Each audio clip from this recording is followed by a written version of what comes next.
صدر جلسہ پیر طریقت رہبر راہ شریعت حضرت مولانا ضیاء المصطفیٰ کامل حسینی شریف منبر نور کی زینت بن چکے ہیں. وقت بھی زیادہ ہو چکا ہے، اس لیے سارے لوگ آئیے محبت و عقیدت کے ساتھ حضرت کا استقبال کر لیں. نعرہ تکبیر اور محبت سے نعرہ تکبیر، نعرہ رسالت، مسلک اعلیٰ حضرت، ذکر مصطفیٰ کانفرنس، حضور پیر طریقت، سرزمین گسائی ٹولہ، نوجوانان اہل سنت.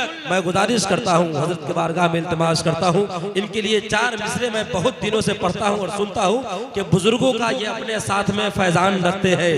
تیغی اور جرابی سلسلہ پھیلے یہی ارمان رکھتے ہیں.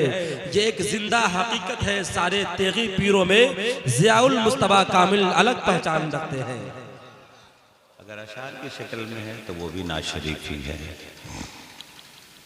ان دونوں میں میرے آقا صلی اللہ علیہ وسلم کی تعریف کی جاتی ہے. کیا کی جاتی ہے؟ تعریف. ذکر مصطفیٰ سے ایک پیغام جانی چاہیے کہ میرے آقا صلی اللہ علیہ وسلم کا ذکر اگر جہاں کیا جائے وہاں سے روشنی کی کرن پھوٹنے لگے، نہ کہ وہاں ظلمت ہو، اندھیرا ہو، گمراہی ہو. اور ایسا نہیں کہ ہم جب اس پنڈال سے نکلیں تو ہماری ساری عادتیں وہی ہیں. ایک پیغام دینا چاہتا ہوں کہ چونکہ میں نے علم سے متعلق حدیث پاک پڑھی ہے. آج کل ہمارے ایک مزاج ہے کہ دوستو، جب کوئی کسی کا باپ مر جاتا ہے تو ہم اس بچے کو یتیم کہتے ہیں. کیا کہتے ہیں؟ یتیم کہتے ہیں. لیکن اگر آؤ گے علم کی بارگاہ میں، علم والوں کی بارگاہ میں آؤ گے تو ان کا کہنا ہے کہ جس کا باپ مر گیا تو وہ یتیم نہیں ہے.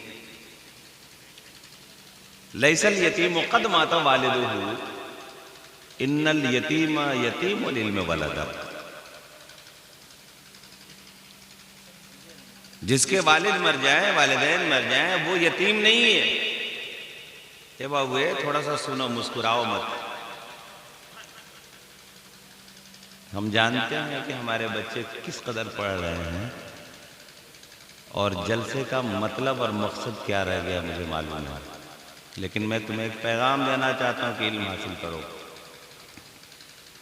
آج اسی چیز کو چھوڑنے کے بعد اور یہی علم آج نہ ہونے کی وجہ سے ہماری حیثیت کیا ہے ہم خوب سمجھتے ہیں. جس کے والد مر جائیں وہ یتیم نہیں ہے. ان الیتیم یتیم العلم والادب. جس کے پاس علم نہیں ہے، ادب نہیں ہے، وہ سب سے بڑا یتیم ہے. سب سے بڑا یتیم کون ہے؟ جس کے پاس علم نہیں ہے. اور جس کے پاس علم آ جائے وہ یتیموں کا سردار ہوتا ہے. کہہ دو سبحان اللہ. میرے آقا صلی اللہ علیہ وسلم کی زندگی آپ اٹھا کے دیکھو گے، تاریخ اٹھا کے دیکھو گے تو سرکار کے بارے میں کہا گیا ہے یتیم. لیکن جسے یتیم کہتے ہو پوری دنیا کا سورج نہیں بلکہ سورج اس سے روشنی لیتا ہے. میرے نبی سے یہ دنیا کا جو سورج ہے جو چمکتا ہے وہ میرے نبی کے صدقے میں چمکتا ہے. کہہ دو سبحان اللہ. یہ جو چاند کو چاندنی ملی ہے یہ میرے مصطفیٰ کے صدقے میں ملی. پوری کائنات اگر روشن اور منور ہے تو میرے مصطفیٰ کے صدقے میں ہے. اور آج ہم جو لباس پہنتے ہیں نا، بڑا خوبصورت لباس پہنتے ہیں. آج ہمارے بچے موٹر سائیکل اٹھاتے ہیں، مت پوچھیے، کان میں 2-3 لیڈ لگا لیتے ہیں. اسٹیئرنگ جب پکڑتے ہیں تو لگتا ہے کہ ہوائی جہاز پہ اب اس کو ایک دم ایسا اڑائے گا کہ جیسے ہوائی جہاز اڑاتا ہے. ہوائی جہاز اڑانے والے کو میں نے دیکھا ہے بڑی خاموشی کے ساتھ، بڑے اطمینان کے ساتھ اڑاتے ہیں. پائلٹ کے پیچھے بھی بیٹھا ہوں میں، ایسا نہیں کہ نہیں بیٹھا ہوں، میں دیکھ رہا ہوں کہ کیسے وہ لوگ اڑاتے ہیں. لیکن ابھی کا جو بچہ موٹر سائیکل اڑاتا ہے تو مت پوچھو. بابو یہ کوئی فن نہیں ہے. زندگی بچاؤ، زندگی بناؤ اور زندگی کو ایک عظیم مقصد کے لیے بناؤ تاکہ تم سے لوگ راہ اور تم سے لوگ ایک ایسی چیز پالیں کہ کوئی مثال دے کہ فلاں کو دیکھ اس کو دیکھنے کے بعد منزل کی تلاش ہمیں لگتی ہے اور ہم منزل کے قریب جاتے نظر آتے ہیں۔ حضرت علی رضی اللہ تعالیٰ عنہ فرماتے ہیں لیس الجمال باسباب تزیننا، یہ جو لباس ہے، یہ جو کپڑا ہے جو ہمیں حسن بخشتا ہے، اس کی خوبصورتی کوئی خوبصورتی نہیں ہوتی۔ یہ جو کپڑا ہے جو ہمیں حسن بخشتا ہے، اس کی خوبصورتی کوئی خوبصورتی نہیں ہوتی۔ اس کے پہننے کے بعد تو خوبصورت لگتے ہیں، لیکن دوستو اگر کالا کلوٹھا اگر کوئی ڈی ایم آ جائے تو ساری خوبصورتی وہیں پہ اتر جاتی ہے۔ وہ کرسی پہ بیٹھتا ہے، تم کھڑے رہتے ہو، ہے کہ نہیں؟ ذرا بولیے۔ گویا کہ پاور حسن نہیں دیکھتا، کرسی خوبصورتی نہیں دیکھا کرتی، وہ کرسی کیا دیکھا کرتی ہے؟ وہ علم دیکھا کرتی ہے، کمال دیکھا کرتی ہے، فضل دیکھا کرتی ہے، بزرگی دیکھا کرتی ہے۔ لیس الجمال باسباب تزیننا ان الجمال جمال العلم والادب، یہ کپڑے کی خوبصورتی جو چہرے کو حسین بنا دے، خوبصورت بنا دے، اس کی خوبصورتی کوئی خوبصورتی نہیں ہے۔ سب سے بہتر جو خوبصورت ہوتا ہے، جو خوبصورتی ہوتی ہے، وہ علم اور ادب کی خوبصورتی ہے۔ جس کے پاس آ جائے وہ خوبصورت ہو جاتا ہے، جس کے پاس علم آ جائے وہ خوبصورت رہتا ہے۔ جو سب سے کالا کلوٹھا کبھی کسی زمانے میں کوئی پوچھتا نہ تھا، حضرت بلال فرماتے ہیں کہ آپ تاریخ اٹھا کے پڑھو گے ان کی کیا حیثیت تھی، لیکن جب مصطفیٰ کے دامن کرم سے لگ گئے ہیں، کتنا خوبصورت ہے کہ آذان نہ دے تو صبح نہ ہو، کہہ دو سبحان اللہ۔ تو وہاں کالا کلوٹا نہیں دیکھا جاتا ہے، دل دیکھا جاتا ہے، علم دیکھا جاتا ہے، فضل دیکھا جاتا ہے، کمال دیکھا جاتا ہے۔ دیکھا جاتا ہے کہ نہیں دیکھا جاتا ہے؟ خاص طور سے ہم اپنے بچے لوگوں کو بول رہے سر سب گاڑ دیے ہیں بھائی، تھوڑا سر اٹھاؤ اور سمجھو۔ آج بسم اللہ الرحمن الرحیم پڑھایا جائے تو صحیح سے نہیں پڑھ پاؤ گے۔ آپ کیا پڑھتے ہو؟ آج ہم قرآن سے دور ہیں، آج ہمارے پاس جو اصل علم ہونی چاہیے وہ نہیں ہے۔ آپ ضرور جتنا بڑا بننا ہے، ڈاکٹر انجینئر جو بننا ہے بنو، لیکن قرآن ضرور پڑھو، کہہ دو سبحان اللہ۔ کیا پڑھو؟ قرآن پڑھو۔ اس کی خوبصورتی کا یہ عالم ہے کہ باپ قبر میں عذاب میں ہے، بیٹا قرآن پڑھے تو باپ بخشا جاتا ہے، کہہ دو سبحان اللہ۔ ایسا کوئی علم نہیں ہے کہ تم پڑھو یہاں پر CAT RAT ریڈ کرتے رہو گے پتہ چلے گا، اور قبر میں سانپ اور بچھو اللہ بھر دے گا۔ لیکن جہاں سورہ فاتحہ پڑھی، کہہ دو سبحان اللہ، جہاں بسم اللہ الرحمن الرحیم تم نے پڑھی، باپ قبر میں عذاب میں ہے، جیسے ہی پڑھو گے اللہ فرمائے گا وہ مجھے رحمان کہہ رہا ہے، رحیم کہہ رہا ہے، جس کا بیٹا میری تعریف کر رہا ہے، میں اس کے باپ کو قبر میں عذاب میں رکھوں یا میری رحمت کو گوارا نہیں۔ تو پڑھنی چاہیے کہ نہیں قرآن؟ ذرا بولو تو کتنے لوگ پڑھنا چاہتے ہیں؟ ذرا جو بچے ہاتھ اٹھائیے، تھوڑا سا ہاتھ اٹھائیے، دیکھیں قرآن پڑھیے۔ میں ہاتھ نہیں اٹھواتا ہوں، لیکن اس لیے اٹھوا رہا ہوں کہ آج شادی ہوتی ہے نا بھائی، رکھ دیجئے نیچے۔ کبھی کبھی میں ایسا بھی نمازی دیکھتا ہوں کہ جاتا ہے شادی کرنے تو صحرا باندھ دیتا ہے، مسجد میں چلا جاتا ہے، اور بغل میں ایک آدمی نیت باندھتا ہے تو یہ نیت باندھتا ہے، یہ رکوع کرتا ہے تو یہ رکوع کرتا ہے، یہ سجدہ کرتا ہے تو یہ سجدہ کرتا ہے۔ کم ایسا غلط بول رہا ہوں؟ ایسا دولہا ملتا ہے، یا اللہ، کبھی لگتا ہے کہ کبھی اس نے مسجد کا تو منہ دیکھا ہی نہیں۔ مسلمان اور نماز نہ ہو، مسلمان اور روزہ نہ ہو، مسلمان اور کلمہ نہ ہو، مسلمان اگر درود نہ ہو، کتنے شرم کی بات ہے، آپ سوچو۔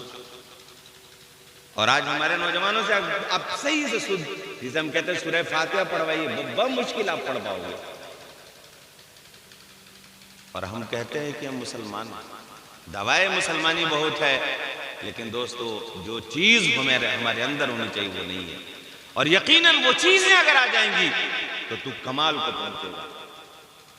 اور یہ قرآن جسے ہم کہتے ہیں نا، میرے آقا صلی اللہ علیہ وسلم نے ایک قرآن اور درس دیا تو مت پوچھ، اپنے وقت کا کسی کو محقق بنایا، کسی کو مفتی بنایا، کسی کو قاضی بنایا، اور یہ قرآن آج پڑھ کے لوگ سائنٹسٹ بنتے نظر آ رہے ہیں۔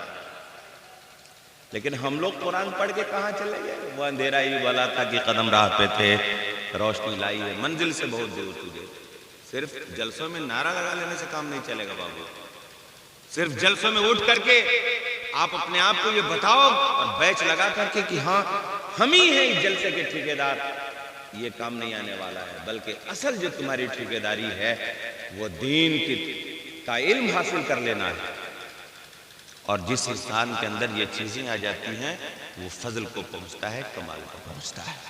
میری بات ہو سکتی ہے کہ آپ کے سینے کو لگے، تکلیف ہو، لیکن میں کہوں گا، میری دعا ہے کہ آپ پڑھیے اور اپنے وقت کا، میں یہ نہیں کہتا ہوں کہ تم مولانا ہی پڑھو، لیکن دین کا علم ضرور رکھو.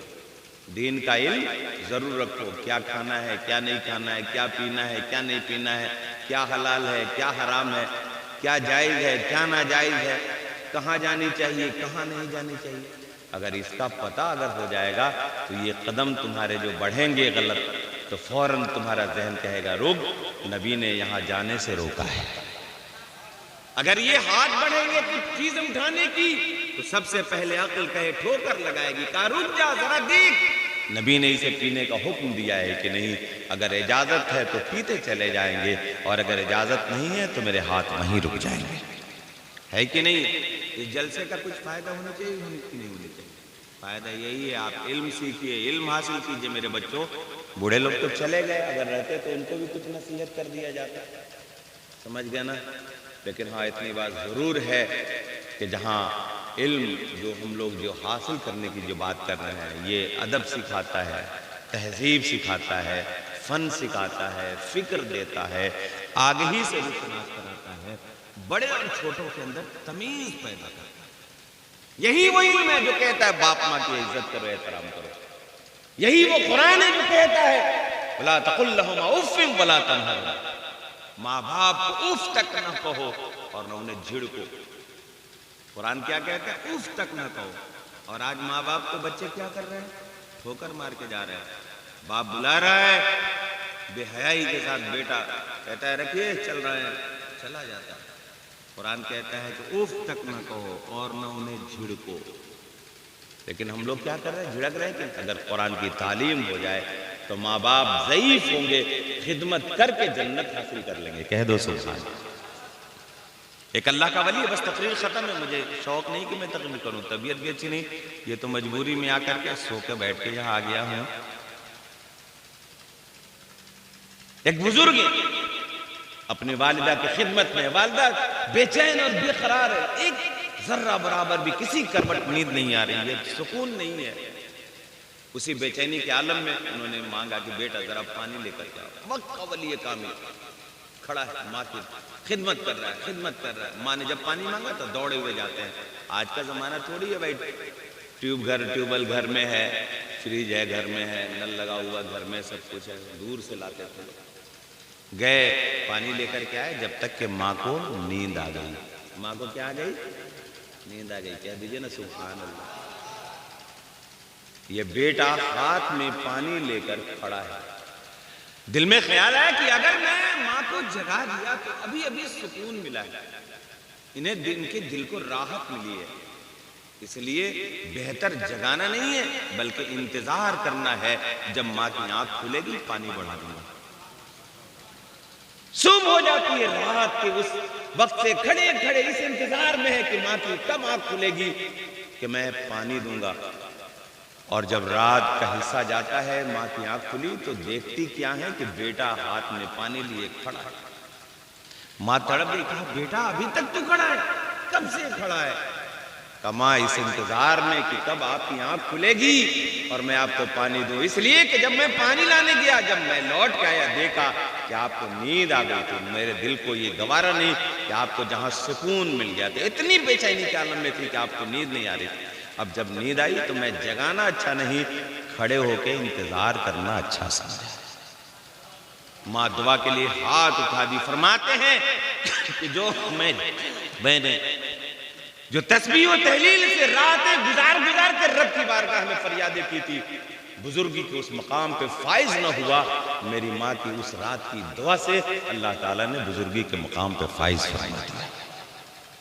نہ پوچھیں خرقہ پوشوں کی، ارادت ہو تو دیکھ ان کو، یدِ بیضا لیے بیٹھے ہیں اپنے آستینوں میں۔ اگر آپ بھی چاہتے ہو فضل کو پہنچنا، کمال کو پہنچنا، تو اپنے ماں باپ کی خدمت کرو۔ کیا کرو؟ ماں باپ کی خدمت کرو۔ اور جن کی قسمت میں ماں باپ ہیں، اس سے بڑا خوش نصیب کوئی نہیں ہے ابھی بابا۔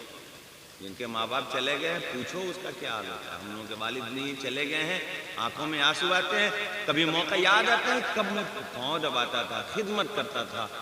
ایسی وہ گھڑی آتی ہے کہ 40 دن تک جب مدینہ شریف اور مکہ شریف میں رہا تو پورے دن خدمت کیا، وہ گھڑی یاد آتی ہے، آنکھوں میں آنسو آتا ہے۔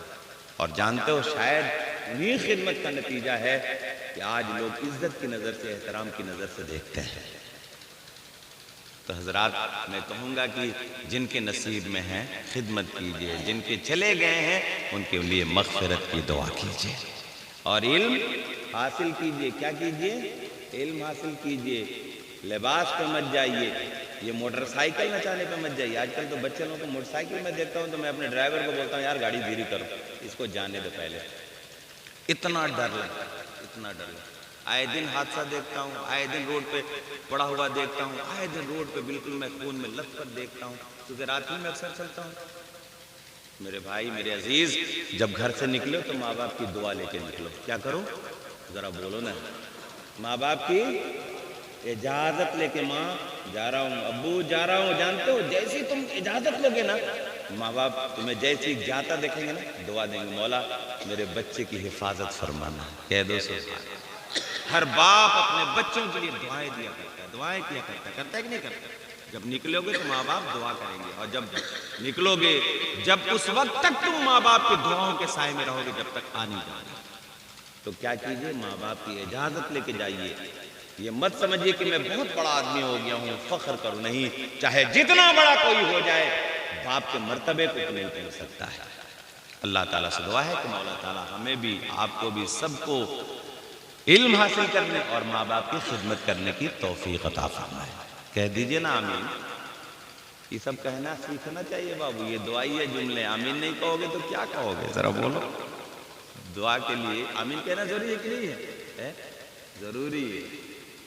افسوس اس بات کی ہے کہ بھائی ہم لوگ کچھ سمجھتے نہیں، ہر بات میں کبھی سبحان اللہ الحمدللہ، وہاں سبحان اللہ کہتے ہیں، اللہ کا عذاب ہو رہا ہے، کہتے ہیں سبحان اللہ۔ غلط کہہ رہا ہوں؟ کیا جملے بھائی، کیا سمجھتے تو لوگ؟ سمجھ کے بولو، سمجھ کے پڑھو، اور سمجھ کے سبحان اللہ کہو، اور جہاں دعائی جملے ہیں وہاں آمین کہو۔ ہمارے علماء کیوں؟ اسی کے لیے نہیں، سبق لیجئے، سیکھیے، سمجھیے۔ یہ مت کہیے کہ ہاں مولانا کا ہی کام ہے اپنا، وہ اپنا کام کرتے ہیں، ہم لوگوں کا اپنا کام ہم کرتے ہیں۔ قبر میں جاؤ گے ٹھکائی ہوگی، کیا ہوگی؟ بولو نا، نہیں بولو گے اب۔ قبر میں جاؤ گے تو کیا ہوگا؟ ٹھکائی کس کے، زبردست۔ اس لیے عذاب قبر سے بچنے کے لیے کیا پڑھو؟ قرآن پڑھو۔ اب تو بولو سبحان اللہ۔ کیا پڑھو؟ درود پڑھو، کلمہ پڑھو، نماز پڑھو، اور پتہ یہ چلے گا کہ جب تیرا جنازہ اٹھے گا تو ہی نہیں، جو جو تجھ کو کاندھا دے گا وہ بھی بخشا جائے گا۔ تو اپنے بخشش کا سامان بھی پیدا کرنا ہے نا، کرنا ہے کہ نہیں کرنا ہے؟ اللہ تعالی ہمیں اور آپ کو علم دین مصطفیٰ سیکھنے سکھانے کی توفیق عطا فرمائے۔ اور حضرات، یہ ذکر مصطفیٰ جو آپ نے کیا ہے، یہ مت سوچئے کہ کرسیاں خالی ہو گئی ہیں، مجمع چلا گیا ہے، ذرا برابر دل مت لینا۔ دو چند لوگ ہی اگر ان ساری باتوں پہ عمل کر لیں تو اس کانفرنس کا محصل جسے کہتے ہیں، مقصد جسے کہتے ہیں، وہ حاصل ہو گیا۔ ایک اگر ہوتے، کہتے ہیں نا کہ آج بھی ہو جو براہیم سیما پیدا، آپ کر سکتی ہیں انداز گلستہ پیدا، تو ضرورت ہے وہ کیجئے۔ اللہ تعالیٰ جو لوگ اس کے اراکین ہیں، منتظمین ہیں، میری دعا ہے کہ ان تمامی کو جو علم حاصل کر رہے ہیں، جو بچے ہیں اس میں جو شامل ہیں، مولا تعالیٰ ان کے علم کو پائے تکمیل تک پہنچا، اور دین مصطفیٰ، شریعت مصطفیٰ پہ مکمل عمل کرنے کی ہم سبوں کو توفیق عطا فرما۔ میں نے یہ چند باتیں کہی، کہنے سننے میں کوئی غلطی یا بھول چوک ہو گئی ہو، ہم بھی پڑھتے ہیں، آپ بھی پڑھ لیجئے۔ استغفر اللہ ربی من کل ذنب واتوب الیہ، لا الہ الا اللہ محمد رسول اللہ صلی اللہ علیہ وسلم۔